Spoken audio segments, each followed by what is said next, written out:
Now I have all the research I need. Let me write the full script. In 2025, the S&P 500 returned 17.9%. That capped 3 consecutive years of double-digit gains, 26.3 in 2023, 25 in 2024, 100% total return in 3 years. Not one professional stock-picking firm saw it coming. And 86 out of every 100 active fund managers still underperformed a plain index fund. Meanwhile, the people who paid an advisor 1% of their assets per year to manage this are sitting on a $560,000 hole they will never see because it compounded against them so quietly and so slowly that it never felt like a loss. It felt like normal. So here's what I would do if I woke up today with 0 investments and a pile of cash. Not the version financial advisors give you. The version that the actual data supports with the specific account structure, the specific order, the specific vehicles, and the one psychological trap that destroys every good plan, including this one. I'm Tom. This is Lazy Investor. I've spent over a decade running my own business, surrounded by accountants and fiscal lawyers who taught me how money actually moves, not how institutions want you to think it moves. I have multiple hundreds of thousands of dollars in the market, skin in the game, not theory. Let's go. Here's the thesis. Investing in 2026 is not complicated. It never was. But it has been made to look complicated on purpose because complexity is how you justify fees, and fees are the actual product. The real math of building wealth fits on a napkin. The hard part, the only hard part, is your brain. And your brain is where every good plan goes to die. Today I'll show you what to do, how to structure it, and then the thing nobody talks about, the behavioral layer that either makes or destroys everything else. But first, I want to introduce you to an escalator. Picture a mall, 2 floors, 2 ways up. On the left, a staircase. On the right, an escalator. The staircase is active investing, picking stocks, timing the market, buying what's hot, selling when you're scared. You can sprint up the staircase. Some people do. But you are fighting gravity the whole time. Your legs get tired, and the data shows very clearly, very consistently, that most staircase runners arrive lower than where they started once you subtract effort, stress, and fees. The escalator is passive index investing. You step on, it goes up. You don't have to do anything. Stand completely still, and it still carries you. Walk if you want, that's adding money over time, you'll get there faster. But the default direction is always up. The escalator has one ticket price, about $3 per year on every $10,000 you put on it. $3. That's the expense ratio on a Vanguard S&P 500 index fund, 0.03%. It is so cheap, it barely qualifies as a cost. This metaphor is going to come back. Keep it in your head. In a few minutes, I'm going to show you the exact account structure I would use to grow $100,000 into over $1 million and the specific order in which I would fund each account to maximize what the tax code hands to you for free. But first, let me show you the hidden price tag attached to most of the investing advice people are currently paying for. There's a guy in Chicago, call him David, real estate lawyer, 41 years old, makes good money, trusts professionals. A few years ago, David hired a financial advisor charging 1% of assets under management per year. The advisor had a nice office, said all the right things. David had $400,000 with him. Over 20 years, at 7% annual growth, here's what David's 1% fee does to him.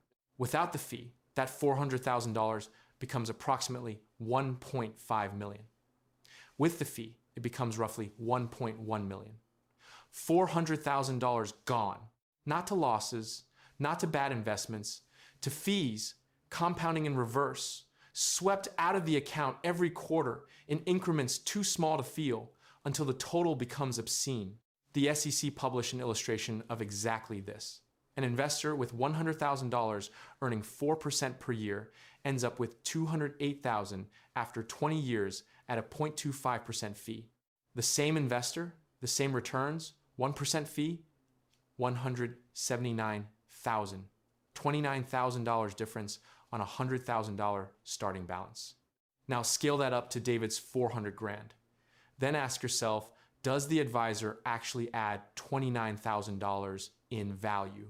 Does he add it consistently, year after year? The research says no.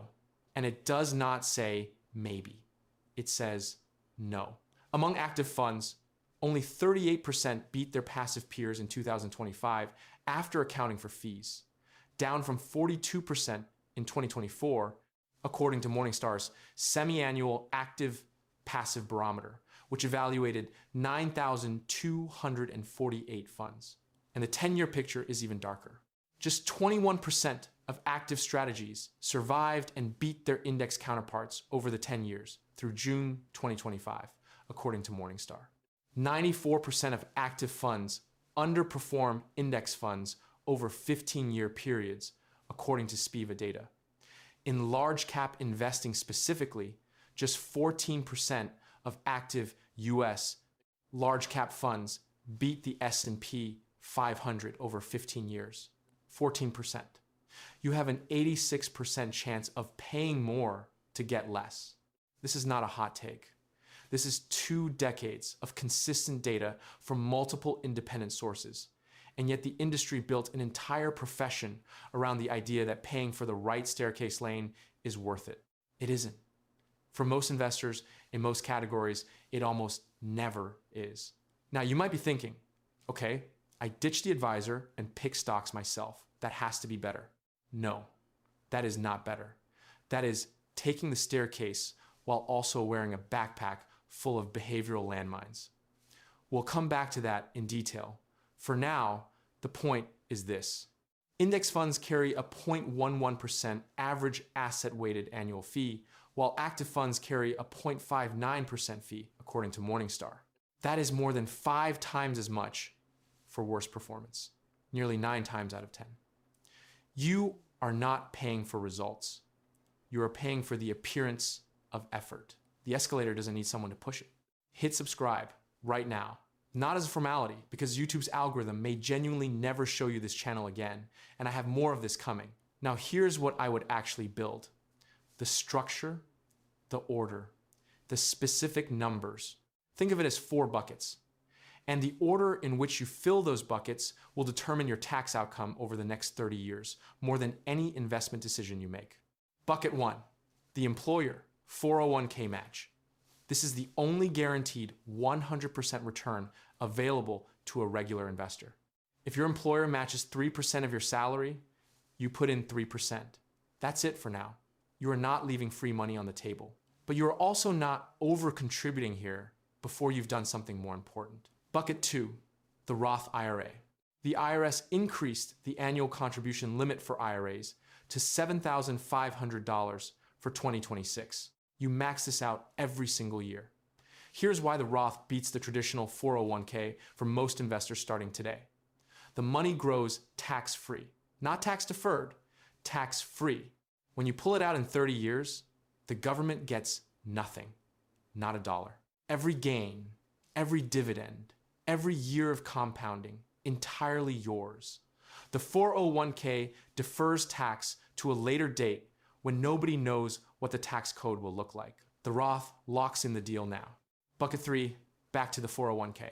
The IRS increased the 401k contribution limit to $24,500 for 2026.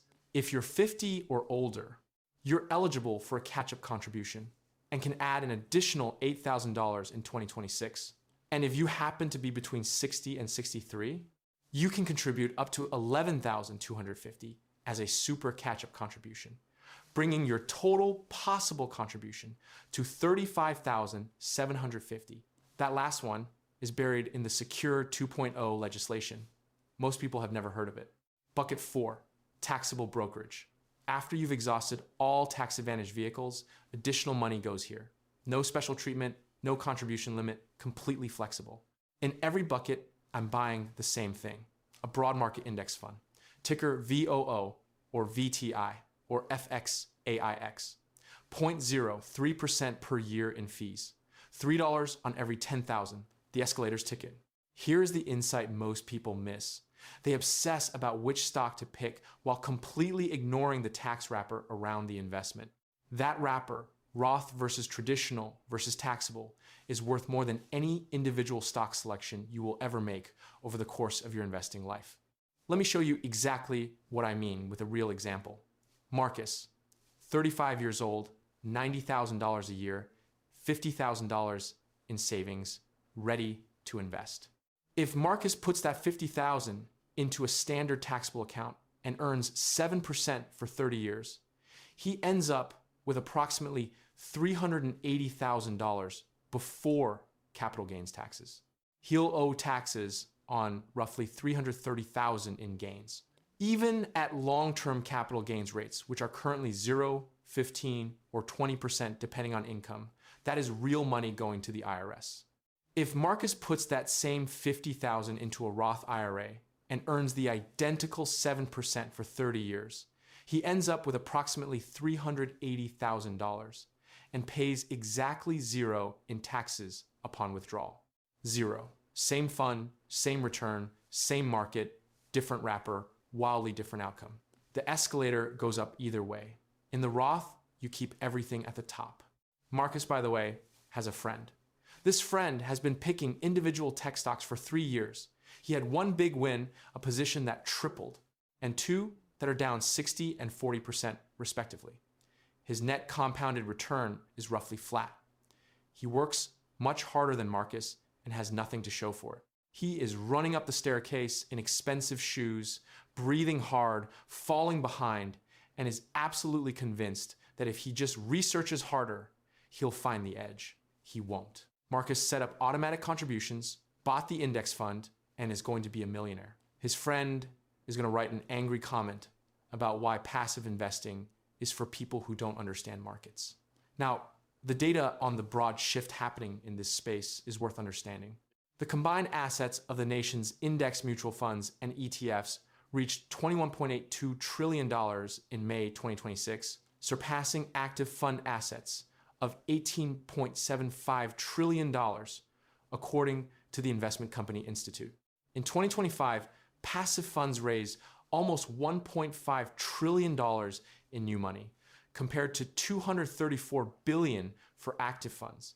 Since 2016, passive funds have raised $9.5 trillion in new money, compared to an outflow of $604 billion for active funds. The market is voting with its feet. The escalator is winning. Here's the part that never makes it into a retirement calculator. Knowing the right account structure is one thing. Knowing exactly when you can stop filling the buckets and start living off of what you've built, and doing that without running out of money, requires a different kind of framework entirely. I built a digital book called The Exit Code.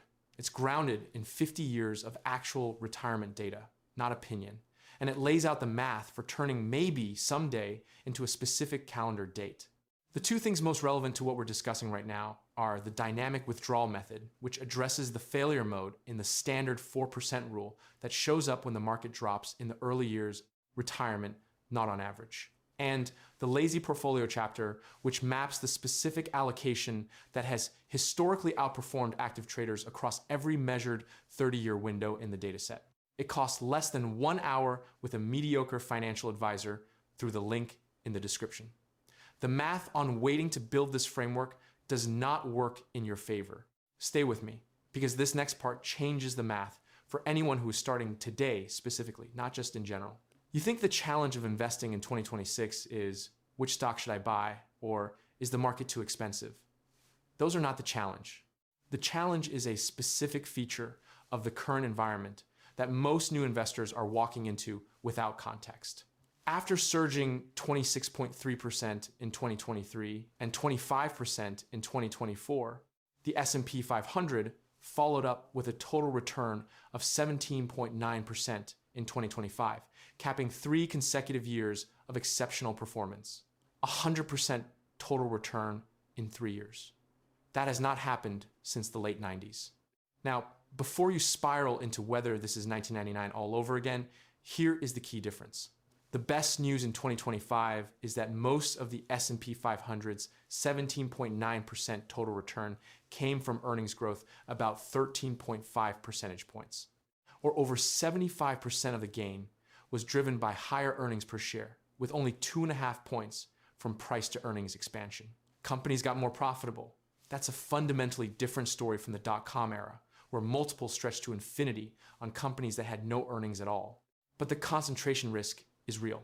Nvidia, Meta, Alphabet, Broadcom, and Microsoft were among the stocks that delivered the bulk of S&P 500 gains, partly due to their mega-sized market capitalizations as a proportion of the index, and also because of their strong share price performances. This is not a conspiracy. It is the math of a market cap weighted index. What does this mean practically for someone starting today? Two things. First, dollar cost averaging is a smarter entry strategy right now than it would be after a crash. Let me explain the nuance.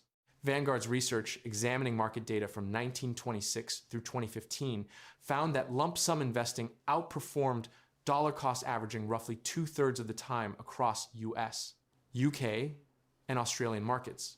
For all equity portfolios, lump sum investing averaged 2.4% higher returns than a 12-month dollar cost averaging approach. Markets go up more than they go down. The math usually favors getting all in immediately, but usually is not always. After 3 consecutive years of 20+% gains, the probability distribution shifts. Spreading your initial investment over 12 months removes the one scenario that costs new investors the most, investing a lump sum at a temporary peak, watching it drop 20% in the first 6 months and panic selling before the recovery. That panic is the actual threat, not the drawdown itself. Second, international diversification matters more today than it has in a decade. From 1950 through 2024, the S&P 500 has averaged roughly a 9.3% return by year-end. But that domestic dominance has created valuation gaps with international markets that have historically closed. As of June 2026, emerging markets are up 20% year-to-date. A 20 to 30% allocation to a total international index fund is not pessimism, it is arithmetic. Here's the reversal that actually matters. You think the risk right now is what if the market crashes? That is not the real risk. The real risk is that you wait for the crash, that you sit in cash for 3 years because valuations look stretched, inflation eats 4% of your purchasing power per year while you wait, and then you finally invest in a panic after a 10% pullback that fully recovers in 6 weeks. That is the actual story of most first-time investors. Not the crash, the waiting. There's a parable from the agricultural world about this. In rural Japan, centuries ago, a rice farmer named Kenji was known throughout his region for his patience. Every spring, his neighbors said they were waiting for perfect conditions before planting. He planted in the first week of April, every year, without exception. Some years, the rains were sparse. His harvest came up smaller than average. But by the time his neighbors had watched the weather, deliberated, hesitated, and finally planted weeks late, he had already completed 3 decades of uninterrupted growing seasons. The neighbors, who got the timing right about 30% of the time, never accumulated what he did. His willingness to be slightly wrong every single year made him wealthy over a lifetime. The scariest investing mistake you can make right now is waiting for the perfect moment to step on the escalator. The escalator is already running. It is already going up. Getting on a little late beats, never getting on. And now for the part that actually determines everything. All of this is simple. Roth IRA, broad index fund, 4 buckets in order. Automatic contributions, 30 years. You could explain this to a smart teenager and they would understand it in 10 minutes. And yet, about 3 in 5 American workers, 58%, say their retirement savings are behind where they should be. The magic number Americans think they need to retire comfortably in 2026 is $1.46 million. That's 200,000 more than the figure from 2025, and is still a far cry from what most people have actually saved. The median retirement savings for those aged 55 to 64 is $185,000. And for those 65 to 74, it's $200,000, $185,000, against a $1.46 million target. That is not a market problem. Markets have done well. That gap is a behavior problem. Here's a statistic that should genuinely disturb you. The average American worker has less than $1,000 saved for retirement, according to a report from the National Institute on Retirement Security, a figure that factors in workers both with and without savings. Median savings for all employed adults between the ages of 21 and 64 amounted to $955. $955. In a country where the S&P 500 has delivered 3 consecutive years of double-digit returns, this is not a market failure. It is a decision failure. And the specific decisions that cause it are predictable and documented. Morningstar tracks what they call the investor return gap, the difference between what a fund actually returned and what the average investor in that fund actually earned. The gap exists because of poorly timed entries and exits. The average investor in equity mutual funds underperformed the funds themselves by approximately 1.7 percentage points annually over the past decade, largely due to poorly timed entries and exits. 1.7% per year. On a $200,000 portfolio growing at 7% over 30 years, that behavioral drag costs you approximately $300,000. Not in fees, in bad decisions made at exactly the wrong times.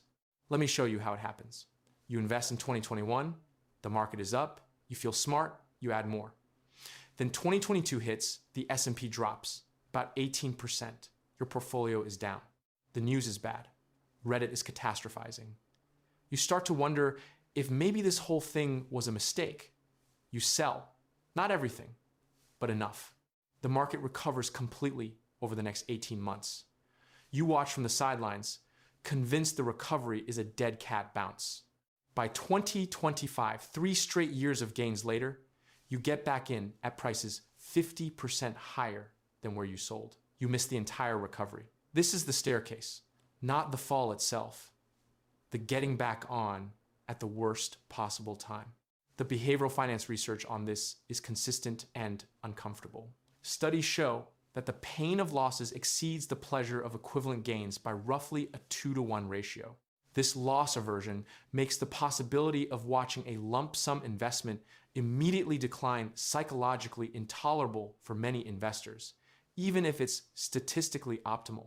Your brain did not evolve for compound interest. It evolved for immediate threat detection.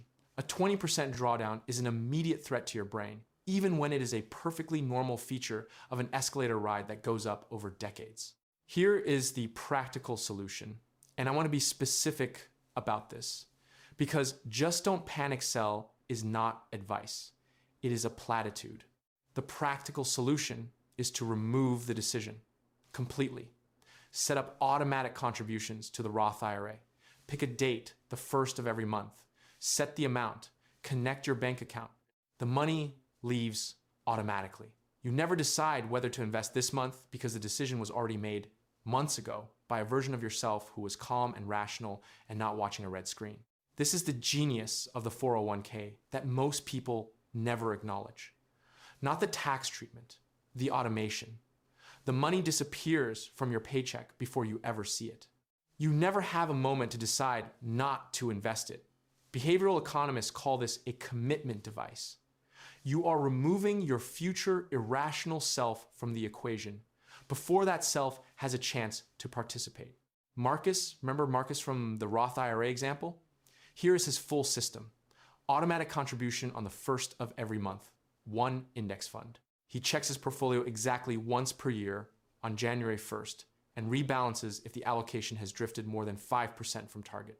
That is the entire system, 45 minutes a year. He has not panic sold once because there is nothing to trigger a decision.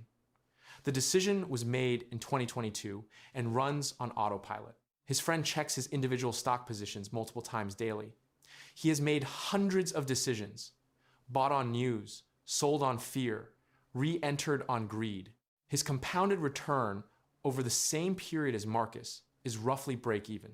He works 50 times as hard for zero return above a savings account. Decisions are the enemy. Systems are the solution. Look, the financial industry sells you complexity because complexity is what justifies their fees.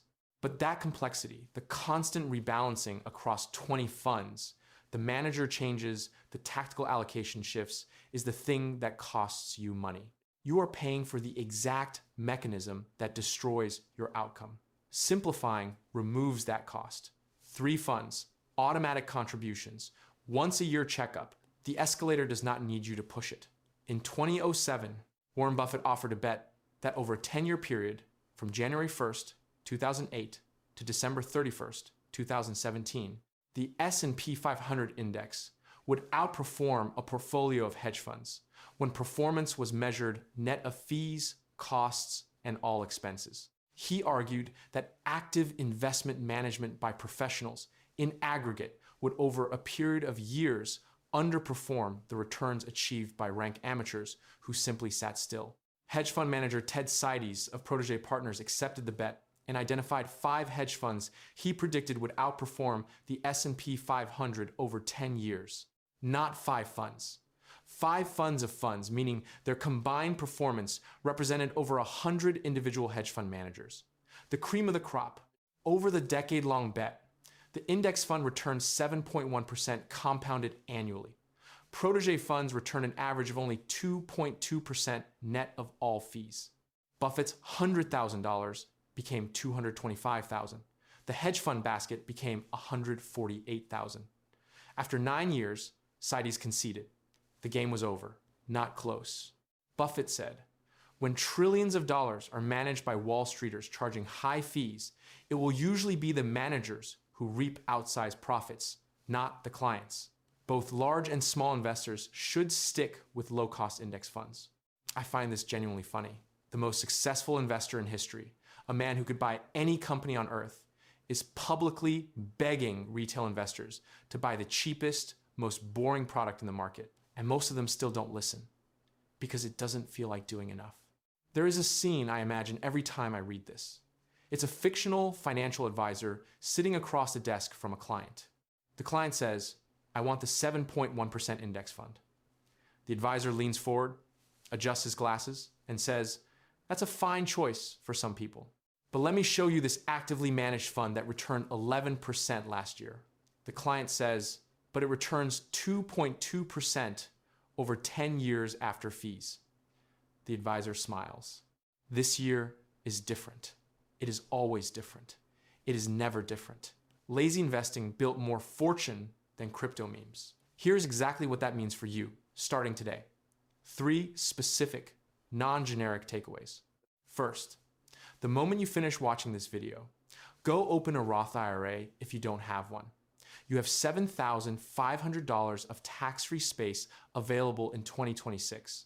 If you make too much for a Roth directly, look up the backdoor Roth conversion. It is legal, it works at any income level, and your tax software handles it. Buy one broad index fund, set an automatic contribution. Do not look at it for 6 months. Second, if your employer offers a 401k match and you are not contributing enough to capture the full match, you are leaving guaranteed returns on the table. That match is the only investment in the world with a 100% day one return. The 2026 contribution limit is $24,500. You don't have to max it immediately, but you do have to capture every dollar of free money your employer is offering. Third, fees are not a detail. They are the whole game. A $500,000 portfolio growing at a steady 7% annual return without any fees would grow to approximately $2.71 million over 25 years. With a 1% AUM fee, the same portfolio grows to about $2.15 million, a difference of $560,000. That is more than your original investment gone. Not to bad returns, to fees, compounding in reverse, quietly, before you ever see it. The median American in their 40s has about $220,000 saved for retirement. Americans in their 50s have an average retirement savings balance of $1,050,000, but a median of only $460,000. That gap between average and median tells you everything. A small number of people are doing this very well, and the majority are falling further behind with each decade. Marcus is going to be in the first group. Not because he's smarter than his stock-picking friend. Not because he got lucky. Because he got on the escalator in his 30s, set it to automatic, and refuse to get off during the dips.